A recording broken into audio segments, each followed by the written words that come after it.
Experts doubt possibility of ICJ interim order against Myanmar. Indian President consents to Citizenship Amendment Bill. Landslide victory for Tories in UK polls.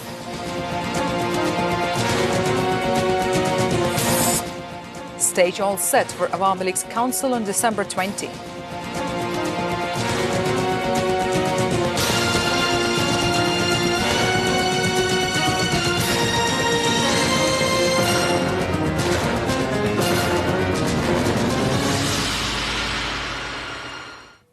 Those were the headlines. This is ATN News. Good afternoon, viewers. I'm Nahreen Mustafa with News at 5. Myanmar has not been able to resist the pressure of trial before International Court of Justice. Aung San Suu Kyi's team fell into own trap through its remark in three-day hearing in Hague. Despite refusal of army atrocities against the Rohingyas in the Rakhine as genocide, Myanmar's councils admit a drive against Rohingya took place in the Rakhine that led to the displacement. Meanwhile, Gambia, who filed the case against Myanmar before ICJ on genocide allegation, have all sorts of evidence on ethnic cleansing of Rohingyas, quoting the report of UN fact-finding mission. Experts on international affairs think the genocide charge against Myanmar has already been proved. Even then, ICJ might not give interim order against Myanmar, they opined.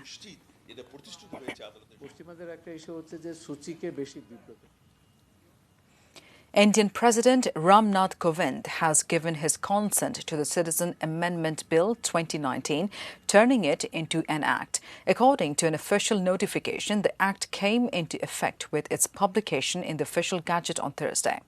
The act makes illegal immigrants of 6 communities, Hindu, Sikh, Buddhist, Jain, Parsi and Christian, from Pakistan, Bangladesh and Afghanistan till December 31, 2014, eligible for Indian citizenship.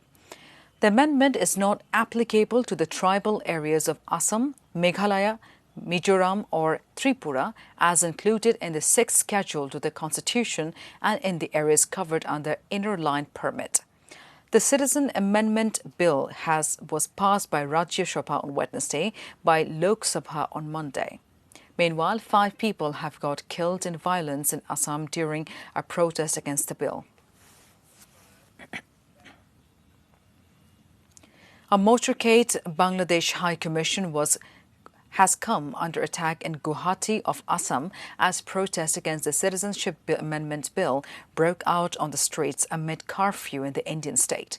The protesters have vandalized 2 signposts of the Bangladesh Assistant High Commission in Guwahati. Bangladesh has protested against the attack on the convoy and vandalizing of signposts and asked for security measures for its mission. Acting Foreign Secretary Kamrul Ahsan held a meeting with Indian High Commission to Bangladesh, Riva Ganguly Das, at the Ministry of Foreign Affairs on Thursday evening. He also requested the protection of personal and property of the mission from the host government. Security measures were being heightened at the High Commission, said a press release from the Foreign Ministry on Thursday.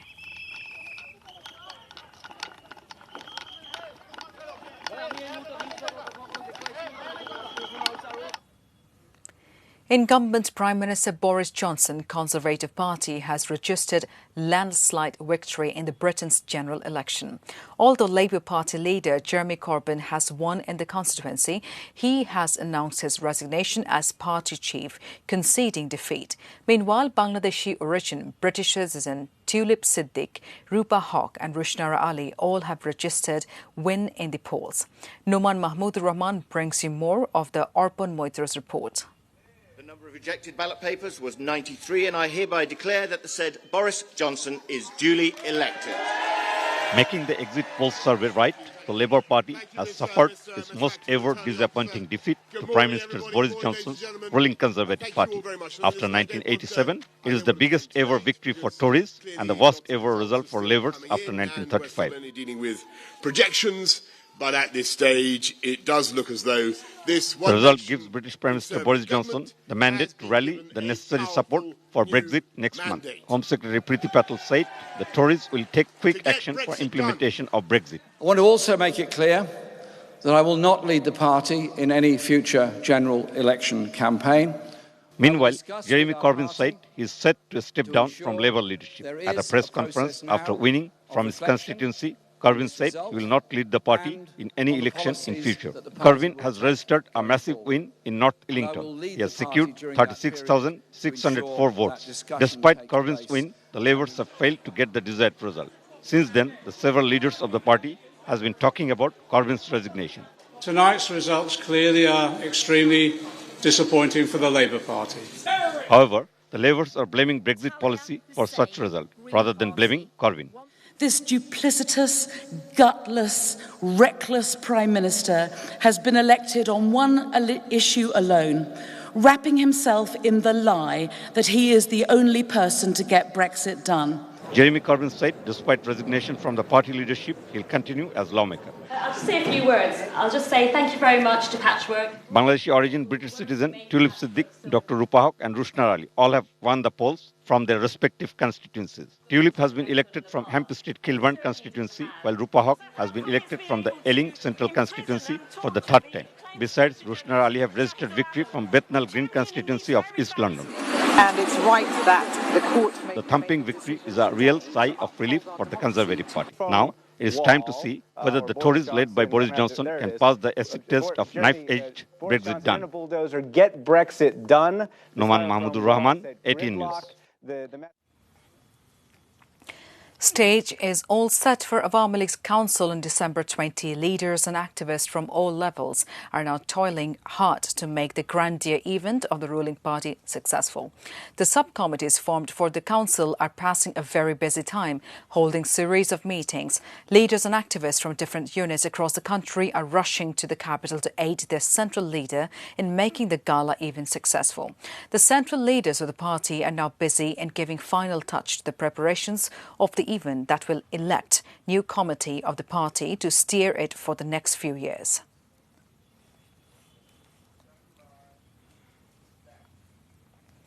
More news from around the world. The U.S. House Judiciary Committee has postponed a vote on 2 impeachment charges against President Donald Trump later on Friday.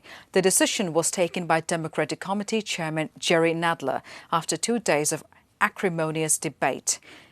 Republicans attempted to stall the process, which they described as an illegitimate attack on Trump. The Democrat-run committee is expected to approve the charges of abuse of power and obstruction of Congress.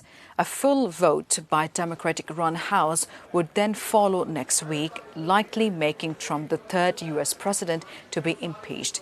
However, the Senate, controlled by the president, fellow Republican, is not expected to remove him from office.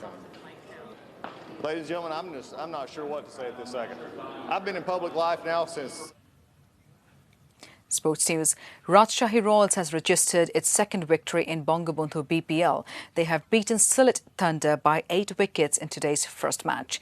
Sylhet openers Johnson and Ronnie Talukdar started hitting the Rajshahi bowlers from the word go. Ronnie also got a life but failed to prolong his innings. Andrew Russell sent him back with 19 runs when Sylhet had only 35 runs on the board. Charles followed him to the dressing room, soon scoring 16 runs. Mithun and Musaddiq Hussain scored 20 runs each. Finally, Sylhet were all out in 15.3 overs, scoring 91 runs. Olok Kapali took 3 wickets, while Farhad Reza and Robi Bopara took 2 wickets each. In reply, Rajshahi cruised home, losing 2 wickets and 55 balls to spare. Lytton scored unbeaten 44 runs, while Afif scored 30 runs.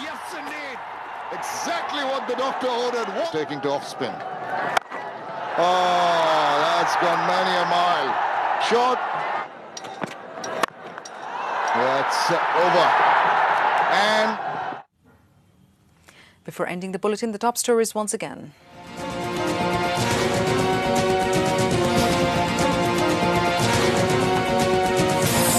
Experts doubt possibility of ICJ interim order against Myanmar. Indian President consents to a citizen amendment bill. Landslide victory for Tories in UK polls.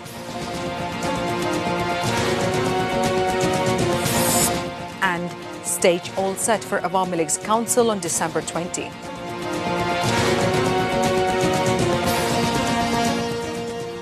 That is all for the news report at the moment. Thank you for being with us.